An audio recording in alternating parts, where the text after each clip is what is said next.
शिक्षा समाचार एमपी में आपका स्वागत करता हूं। आज मैं बात करने वाला हूं लोक शिक्षण संचालनालय मध्य प्रदेश भोपाल के द्वारा जानकारी दी गई है। आदेश जारी किया गया है 2025-26 के संबंध में जो नवीन पंजीयन और पूर्व से पंजीकृत आवेदक है उनके द्वारा जो जानकारी है वो अद्यतन करने विषयक यहाँ पे आदेश दिया गया है। ये भोपाल दिनांक 1 मई 2025 का आदेश है जो समस्त संयुक्त संचालक, जिला शिक्षा अधिकारी, विकासखंड शिक्षा अधिकारी और संकुल प्राचार्य हायर सेकेंडरी सभी के लिए जानकारी दी गई है। जो जानकारी आपसे पहले आपने पोर्टल पर दी है, ऐसे अतिथि शिक्षक और जो नया पंजीयन कराने वाले हैं ऐसे अतिथि शिक्षक दोनों को ये जानकारी पुनः यहाँ पे देनी होगी। इसके माध्यम से यहाँ पर जो नया पोर्टल तैयार किया गया है उसके संबंध में यहाँ पूरी जानकारी दी गई है। हम आपको पूरी जानकारी बताएंगे, आप पूरा वीडियो देखें और इस वीडियो को अधिक से अधिक अतिथि शिक्षकों तक पहुँचाएं। यहाँ पर कहा गया है कि शैक्षणिक सत्र 2025-26 में अतिथि शिक्षक आमंत्रण हेतु अर्थात जो हर वर्ष आपको हर आवेदन करने की ज़रूरत होती है स्कूलों में, इसके लिए नवीन पंजीयन एवं पंजीकृत आवेदकों के लिए जो नए पंजीयन करने वाले हैं या पहले से पंजीकृत आवेदक है जो पहले से अतिथि रहे हैं उनके लिए 2 मई से नवीन एजुकेशन पोर्टल 3.0 प्रारंभ किया जा रहा है। यानी एजुकेशन पोर्टल 3.in जो स्टार्ट किया जा रहा है, इसमें आवेदक पोर्टल पर अपनी शैक्षणिक व्यावसायिक योग्यताओं की प्रविष्टि अर्थात आपके पास जो शैक्षणिक योग्यता है 12th है, स्नातक है, स्नातकोत्तर है या व्यावसायिक योग्यता बीएड डीएड है, उनके संशोधन आप कर सकेंगे।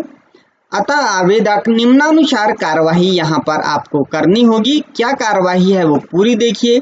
जैसे नवीन आवेदक जो पूर्व से पंजीकृत नहीं है, जैसे पहले से उन्होंने पंजीयन नहीं कराया है, वे पोर्टल पर अपना पंजीयन कर अपनी शैक्षणिक एवं व्यावसायिक योग्यता में दस्तावेज जो अपलोड कर प्रविष्टि कर अपनी प्रोफाइल लॉक कर सत्यापित कराएंगे। उन्हें सत्यापन कराना होगा और प्रोफाइल लॉक कराना होगा।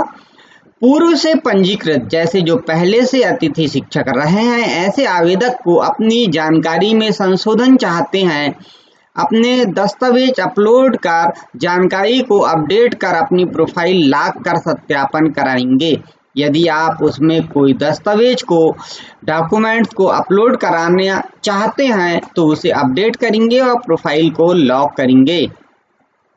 आगे एक जानकारी दी गई कि ऐसे आवेदक जो पूर्व से पंजीकृत है एवं उनकी जानकारी में कोई संशोधन नहीं है, अर्थात आप पहले से पंजीकृत हैं, रजिस्टर्ड हैं, आपके पास पहले से स्कोर कार्ड है, लेकिन आप जानकारी में कोई भी बदलाव नहीं करना चाहते हैं, संशोधन नहीं करना चाहते हैं, उन्हें भी अपनी शैक्षणिक व्यावसायिक योग्यता के दस्तावेज अपलोड कर पुनः प्रविष्टि चेक कर अपनी प्रोफाइल लॉक कर सत्यापन कराएंगे। अर्थात ऐसे जो पहले से अतिथि शिक्षक है उन्हें भी अपनी प्रोफाइल में शैक्षणिक योग्यता और दस्तावेज जो है उन्हें पूरे अपलोड कराना है और ये प्रविष्टि को चेक कर अपनी प्रोफाइल को लॉक कराना होगा। अर्थात अतिथि शिक्षक के रूप में कार्य करने के इच्छुक समस्त आवेदकों को पोर्टल पर दस्तावेज अपलोड कर दस्तावेज सत्यापन का कार्य कराना अनिवार्य होगा। जो भी अतिथि शिक्षक हैं उन्हें सभी को यहाँ पर पूरे डॉक्यूमेंट्स को अपलोड कराना होगा और उन्हें सत्यापन कराना अनिवार्य है। आवेदक जो हैं उन्हें दस्तावेज अपलोड करने के उपरांत किसी भी संकुल में जाकर मूल दस्तावेज से सत्यापन करा सकेंगे। अर्थात आपको अपलोड करने के बाद में ओरिजिनल डॉक्यूमेंट्स ले जाना होगा संकुल में। संकुल प्राचार्य मूल दस्तावेजों के आधार पर सत्यापन करेंगे एवं पोर्टल पर एक्सेप्ट या रिजेक्ट कर सकेंगे। पूर्व से पंजीकृत आवेदक मोबाइल परिवर्तन के लिए जिला विकासखंड शिक्षा अधिकारी के समक्ष उपस्थित होकर विहित प्रक्रिया अनुसार मोबाइल नंबर परिवर्तित करा सकेंगे। अर्थात कोई मोबाइल नंबर में परिवर्तन करना चाहता है तो उन्हें जिला में या विकासखंड शिक्षा अधिकारी के सामने जाकर यानी उनके ऑफिस में जाकर यहाँ पर ये परिवर्तन की कार्यवाही करनी होगी। इसके लिए पूरी समय सारणी यहाँ दी गई है। जो समस्त आवेदक है जो अपनी शैक्षणिक या व्यावसायिक योग्यता शिक्षक पात्रता परीक्षा से संबंधित दस्तावेज अपलोड करेंगे तो ऐसे आवेदक कार्यवाही का स्तर आवेदक द्वारा ही अपलोड किया जाएगा और इसकी समय सीमा होगी 2 मई 2025 से 12 मई 2025 तक। इसी प्रकार आप आगे देखेंगे कि आवेदक जो पंजीयन में दर्ज जानकारी का सत्यापन कार्य कराएंगे संकुल प्राचार्य कार्यवाही करेंगे। 3 मई से लेकर 13 मई तक ये कार्य कराएंगे। इसी प्रकार पूर्व से पंजीकृत आवेदन में दर्ज मोबाइल नंबर बंद हो जाने की स्थिति में मोबाइल नंबर परिवर्तन करना चाहते हैं तो बीईओ या डीईओ इनके द्वारा 2 मई से 12 मई तक ये कार्य किए जाएंगे।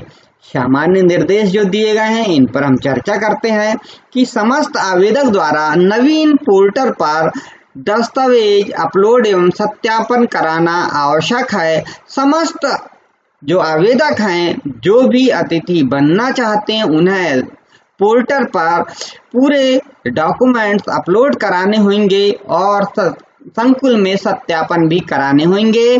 ऐसे आवेदक जिनके द्वारा यह कार्रवाई नहीं की जाएगी उनके स्कोर कार्ड जनरेट नहीं होंगे तथा वे सत्र 25-26 की अतिथि शिक्षक आमंत्रण प्रक्रिया में भाग नहीं ले सकेंगे।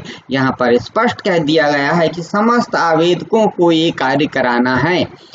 संकुल प्राचार्य आवेदकों के दस्तावेज सत्यापन का कार्य सावधानी पूर्वक करेंगे। त्रुटिपूर्ण सत्यापन होने पर अथवा लापरवाही की स्थिति में संबंधित संकुल प्राचार्य के विरुद्ध अनुशासनात्मक कार्यवाही की जाएगी। ये तो कहने की बात है, होता कुछ नहीं है, आप भी जानते हैं, लेकिन सरकार की गाइडलाइन है। जैसे संकुल प्राचार्य द्वारा आवेदक की अपूर्ण प्रशिक्षण योग्यता बीएड 1 वर्ष पूर्ण होने पर सत्यापन करना, संकुल प्राचार्य द्वारा बिना मूल दस्तावेज के सत्यापन की कार्यवाही नहीं की जाएगी। आवेदक की शैक्षणिक एवं प्रशिक्षण योग्यता मान्यता प्राप्त संस्था से होने पर ही मूल दस्तावेजों के सत्यापन की कार्यवाही पूर्ण की जाएगी।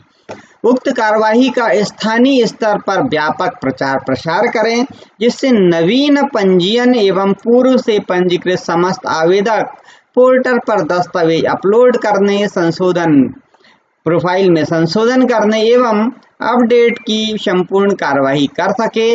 मैनुअल पत्र के साथ संलग्न है। विस्तृत दिशा निर्देश परिशिष्ट 1 में दिया गया है। ये आदेश जो जारी किया गया है वो अपर संचालक लोक शिक्षण मध्य प्रदेश द्वारा जारी किया गया है। अब मैनुअल क्या दिया गया उसकी बात कर लेते हैं। तो पंजीकृत आवेदक द्वारा जानकारी को अद्यतन करना, कैसे अद्यतन करेंगे तो पूर्व से पंजीकृत एवं नवीन पंजीयन हेतु आवेदक वेबसाइट एजुकेशन पोर्टल 3.in पर क्लिक कर पोर्टल पर आवश्यक कार्यवाही करेंगे। आवेदक पूर्व पंजीयन में दर्ज मोबाइल नंबर का उपयोग कर OTP के माध्यम से वेरीफाई करेंगे। इसके उपरांत पूर्व पंजीयन में दर्ज सामान्य जानकारी प्रदर्शित होगी। नवीन पंजीयन हेतु आवेदक अपनी समग्र ID को पोर्टल पर दर्ज करेंगे तथा समग्र में दर्ज रजिस्टर्ड मोबाइल नंबर पर OTP के माध्यम से वेरीफाई करेंगे। समस्त आवेदकों को स्वयं की समग्र ID से eKYC होना अनिवार्य है। जिन आवेदकों की eKYC नहीं है तत्काल समग्र की वेबसाइट समग्र.gov.in पर जाकर eKYC की कार्यवाही करें। आवेदक स्वयं का 9 अंकों का स्वयं का समग्र ID दर्ज करने के उपरांत समग्र में दर्ज मोबाइल नंबर पर प्राप्त OTP से जानकारी सत्यापित करेंगे। आवेदक पोर्टल पर पूर्व से पंजीयन की जानकारी एवं समग्र ID में दर्ज जानकारी का सावधानी पूर्वक मिलान करने के उपरांत ही जानकारी को वेरीफाई करेंगे। आवेदक की सामान्य पंजीयन एवं समग्र की जानकारी में सत्यापन उपरांत नवीन ID जनरेट होगी। आवेदक नवीन यूजर आईडी के माध्यम से पासवर्ड तैयार कर रजिस्टर्ड मोबाइल नंबर पर प्राप्त ओटीपी से वेरीफाई करेंगे।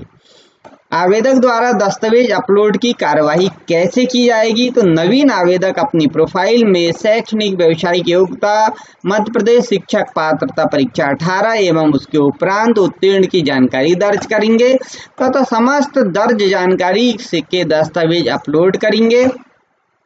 पूर्व से पंजीकृत आवेदक प्रोफाइल में दर्ज जानकारी जिसमें संशोधन करना है उस जानकारी को डिलीट करें एवं सही जानकारी को जोड़ें तथा नवीन अर्जित शैक्षणिक व्यावसायिक योग्यता, मध्य प्रदेश शिक्षक पात्रता परीक्षा 18 एवं उसके उपरांत उत्तीर्ण की जानकारी दर्ज कर अपडेट करेंगे। आवेदक प्रोफाइल एवं दर्ज समस्त शैक्षणिक व्यावसायिक तथा मध्य प्रदेश शिक्षक पात्रता परीक्षा 18 एवं उसके उपरांत आमंत्रित पात्रता परीक्षा के दस्तावेजों को अपलोड करेंगे। बिना दस्तावेज अपलोड किए कोई भी जानकारी अपडेट नहीं होगी। यदि किसी आवेदक को जानकारी अपडेट नहीं करनी है तो भी उन्हें उनके पूर्व में दर्ज जानकारी के दस्तावेज पठनी अपलोड करने होंगे। तदुपरांत उनका पुनः सत्यापन कराना होगा। और समस्त आवेदक जिले, ब्लॉक एवं संकुल की पैनल मेरिट सूची में सम्मिलित होने के लिए जिले, ब्लॉक एवं संकुल का चयन करेंगे।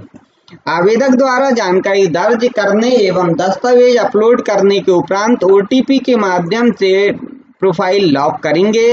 आवेदक लॉक प्रोफाइल का प्रिंट निकालकर सत्यापन हेतु प्रोफाइल में दर्ज समस्त मूल दस्तावेजों के साथ किसी भी संकुल प्राचार्य से सत्यापन करा सकेंगे। संकुल प्राचार्य द्वारा आवेदक के सत्यापन वेरीफाई के उपरांत यदि आवेदक निर्धारित समय सीमा में अर्जित योग्यता दर्ज करना चाहते हैं तो वह अपनी प्रोफाइल को ओटीपी के माध्यम से अनलॉक कर सकेगा, किंतु यह कार्यवाही अपडेशन के लिए पोर्टल के अंतिम दिनांक तक ही कर सकेंगे। अंतिम दिनांक पश्चात यदि आवेदक सत्यापन कार्य नहीं कर पाता तो उसका स्कोर कार्ड जनरेट नहीं होगा। संकुल प्राचार्य द्वारा यदि आवेदक की प्रोफाइल को दर्ज जानकारी से भिन्नता होने पर रिजेक्ट किया जाता तो आवेदक की प्रोफाइल स्वतः ही अनलॉक हो जाएगी तथा आवेदक आवश्यक संशोधन अंतिम तिथि तक करके पुनः सत्यापन कर सकेंगे। संकुल प्राचार्य द्वारा भी यहाँ पे जानकारी दी गई है, वो जानकारी की जाएगी। जिला विकास अधिकारी जो है, शिक्षा विकास अधिकारी, उनके द्वारा भी जानकारी जो दी गई है वो यहाँ पे दी गई है। तो ये पूरा प्रोफाइल और डायरेक्टरेट ऑफ पब्लिक इंटरेक्शन की यहाँ पे जानकारी दी गई है। ये भी पूरी जानकारी गेस्ट के रूप में कैसे करना है, पोर्टल पे क्लिक, और पूरी जानकारी हम आपको रजिस्टर्ड करके यहाँ पे बताएंगे। अभी आज के लिए इस वीडियो में इतना ही। मिलेंगे नए वीडियो में नई जानकारी के साथ। नमस्कार।